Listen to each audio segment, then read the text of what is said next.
Selamat pagi anak-anak. Bersyukur ya kita boleh bertemu kembali di pelajaran Biblical Studies pada hari ini walaupun dalam keadaan virtual ya. Kita tidak bertemu di kelas seperti biasanya ya, tapi kiranya tidak mengurangi semangat kita untuk terus belajar firman Tuhan. Kita mau memulai kelas kita di dalam doa, namun sebelum itu Ibu Indri mau mengajak kita untuk bernyanyi satu pujian, biarlah aku hidup menurut petunjuk-Mu.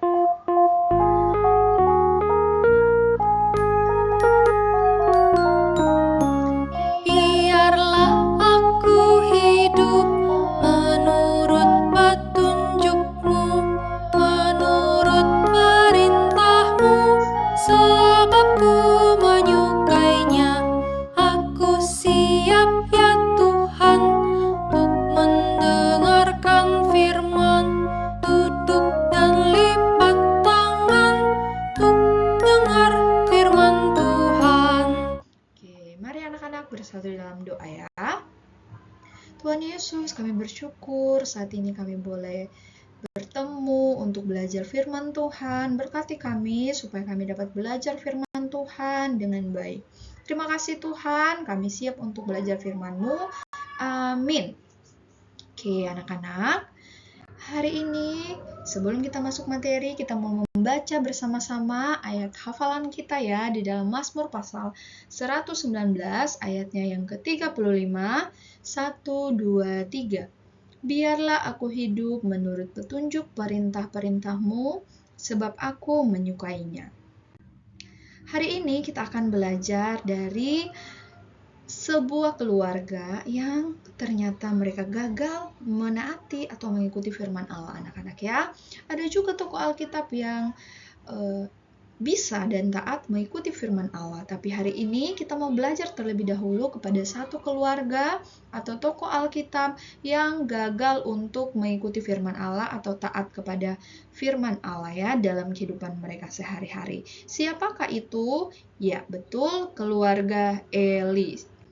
Eli itu siapa ya anak-anak? Wah, ternyata Imam Eli adalah seorang imam besar. Dia adalah seorang pelayan Tuhan yang melayani di bait Allah yang pada saat itu berada di Shiloh anak-anak ya.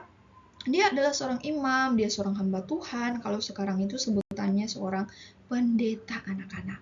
Nah, Imam Eli ini mempunyai 2 orang anak laki-laki yang sudah besar-besar tentunya ya. Karena pada saat itu Imam Eli sudah tua dan sudah rabun matanya anak-anak. Jadi anak-anaknya pasti sudah gede ya. Nah, namanya adalah Hofni dan Pinehas. Mereka adalah 2 pemuda yang juga melayani di bait Allah menggantikan bapaknya Imam Eli yang sudah tua ini. Mereka juga sama seperti ayahnya, membantu pelayanan di bait Allah. Mereka mempersembahkan persembahan korban yang dibawakan oleh umat Allah saat datang beribadah kepada Allah di bait Allah ya. Nah, anak-anak, bagaimana ya sikap anak-anak dari Imam Eli ini sebagai anak-anak dari seorang hamba Tuhan? Nah, ternyata di dalam 1 Samuel pasal 2 ayat 12 sudah jelas anak-anak, dijelaskan oleh firman Tuhan bagaimana sikap atau tindakan dari anak-anak Imam Eli ini. Hofni dan Pinehas yang juga adalah seorang imam yang melayani Allah di bait suci. Adapun anak-anak lelaki Eli adalah orang-orang dursilah. Mereka tidak mengindahkan Tuhan. Wah, mereka adalah orang-orang dursila anak-anak. Kira-kira orang-orang dursila itu seperti apa ya? Ya benar, orang-orang yang tidak takut akan Tuhan, yang melakukan perbuatan yang tidak baik. Jadi saat itu anak-anak, ketika Hofni dan Pinehas sedang melayani di bait Allah, ada umat Allah yang datang mempersembahkan korban bakaran, persembahan kepada Tuhan. Saat datang beribadah kepada Tuhan, dia menyuruh pegawainya yaitu bawahannya, suruhannya ya anak-anak untuk apa? Mengambil bagian atau mengambil sedikit potongan dari daging yang dibawa untuk dipersembahkan kepada Allah. Dia suruh membawa pisau ya, seperti pisau apa ya namanya ya, garpu, tapi garpu yang gede anak-anak, yang matanya ada 3 ya, untuk mengambil daging dari korban bakaran yang mau dipersembahkan kepada Tuhan itu anak-anak. Lalu apa yang mereka lakukan? Mereka ambil, mereka makan anak-anaknya, mereka masak dan mereka makan untuk mengenyangkan tubuh mereka, perut mereka, dan untuk membuat mereka kuat. Nah, apakah tindakan itu adalah tindakan yang baik, berkenan kepada Allah? Tentunya tidak. Anak-anak Imam Eli tidak menaati Allah, mereka adalah orang-orang yang jahat, kata firman Tuhan. Mereka tidak melakukan perintah yang Allah kerjakan, yang Allah suruh untuk mereka lakukan. Mereka harus hidup kudus, tapi mereka tidak kudus anak-anak. Mereka harus menjalankan perintah melayani di bait Allah dengan baik, mereka tidak melakukannya anak-anak. Hingga akhirnya apa yang terjadi anak-anak? Ya, orang banyak sudah datang memperingati ayahnya Imam Eli untuk kasih tahu kepada anak mereka Hofni dan Pinehas untuk berubah, jangan hidup tidak takut akan Tuhan. Lalu anak-anak, Imam Eli menegur anak-anaknya ini ya, menegur untuk berubah, bertobat. Tapi apa respon dari Hofni dan Pinehas anak-anak? Mereka tidak taat, mereka tidak mau mendengarkan perkataan Imam Eli. Mereka keras kepala, tidak mau mendengarkan apa yang dikatakan oleh orang tua mereka. Kemudian apa yang dilakukan oleh Imam Eli karena anak-anaknya ini tidak menaati? Wah, ternyata anak-anak Imam Eli ini hanya diam saja anak-anak ya. Dia tidak melakukan yang lebih besar dari itu. Dia tidak menghukum anaknya supaya anaknya berubah, supaya anaknya bertobat. Hingga akhirnya apa anak-anak? Allah marah kepada Imam Eli dan juga kepada anak-anaknya ya. Allah menghukum mereka dengan cara apa? Karena Imam Eli tidak membuat anak-anaknya mengingat hukum Allah, ya, dan juga tidak mengindahkan Tuhan. Akhirnya Tuhan tidak mau memakai keluarga Imam Eli lagi untuk melayani di bait Allah anak-anak. Jadi keluarga Imam Eli tidak menjadi imam besar lagi di dalam bait Allah. Mereka tidak bisa lagi untuk melayani Allah. Dan anak-anak, umur dari keluarga Imam Eli tidak akan panjang anak-anak. Mereka tidak bisa umur panjang seperti orang lain ya. Karena itulah hukuman dari Allah karena mereka tidak taat kepada Allah. Nah, lalu apa yang terjadi anak-anak? Pada saat itu terjadi pertempuran yang hebat antara bangsa Israel dan bangsa Filistia, musuh besar mereka. Dan siapakah kira-kira yang menang anak-anak? Yang menang adalah bangsa Israel.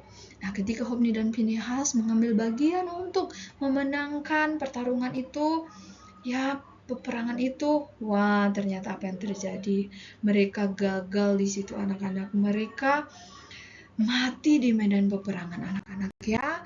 Mereka berdua, Hofni dan Pinehas itu kehilangan nyawa di medan peperangan anak-anak. Lalu ayahnya Eli tadi yang duduk menanti kedatangan anaknya, mendengar berita bahwa anaknya telah mati. Lalu Imam Eli itu juga kaget dan kepalanya patah anak-anak. Lalu Imam Eli mati. Ya, menyedihkan ya anak-anak. Akibat dari ketidaktaatan kepada Tuhan. Anak-anak, kita belajar.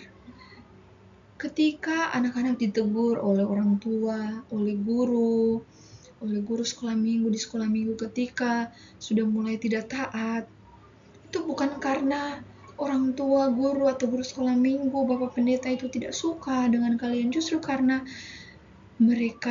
kami sayang kepada anak-anak, harapannya untuk berubah, untuk bisa menjadi anak-anak yang baik, yang mengikuti firman Allah anak-anak ya. Karena apa anak-anak? Ketika kita tidak taat kepada Tuhan, maka kesedihan akan menimpa kita seperti keluarga Imam Eli ya. Mereka semuanya mati dalam keadaan yang tidak mengenakan ya, yang tiba-tiba dan begitu cepat anak-anak. Jadi ketika kita menaati Allah dan firman-Nya, itu berarti kita menempatkan Dia yang terutama dalam hidup kita anak-anak ya. Mari kita belajar untuk menempatkan Allah di tempat paling pertama dalam kehidupan kita. Kita mau mengasihi Tuhan, mengasihi Allah dengan begitu luar biasa ya. Nah, di sini ada tugas anak-anak. Kita sudah belajar bahwa harus mengutamakan Allah dalam kehidupan kita. Tidak seperti keluarga dari Imam Eli yang kompromi dengan perbuatan dosa mereka ya. Nah, di sini ada 3 bagian yang harus anak-anak kerjakan. ya, dari tugas utamakanlah Allah. Pada bagian A, di situ ada instruksi, centanglah kalimat yang menunjukkan ketaatan, coretlah kalimat yang menunjukkan ketidaktaatan. Ada 11 kalimat anak-anak atau tindakan yang anak-anak pikirkan apakah itu tindakan ketaatan atau ketidaktaatan. Contoh nomor 1, mengambil barang yang bukan milikku. Apakah itu bentuk ketaatan atau ketidaktaatan? Ya, bentuk ketidaktaatan. Makanya disilang ya. Lalu yang kedua, mendengarkan khotbah pendeta. Apakah itu ketaatan atau ketidaktaatan? Ketaatan, ya makanya dicentang. Lalu ada memaksakan kehendak, berdoa, mengampuni orang lain, menaati Allah, menaati firman Allah, berbohong, menaati ibu, bersikap kasar, mempelajari firman Allah. Silakan anak-anak pikirkan manakah ketaatan, manakah ketidaktaatan ya. Yang ketaatan dicentang, yang ketidaktaatan disilang ya. Lalu bagian B. Buatlah sebuah gambar yang menunjukkan caramu mempercayai dan menaati Tuhan dalam minggu ini. Nah, anak-anak gambarkan ya, tindakan yang bisa menunjukkan kamu mempercayai dan menaati Tuhan dalam minggu ini. Contohnya, berdoa, ya, dan lain sebagainya. Anak-anak boleh gambarkan di kotak ini ya.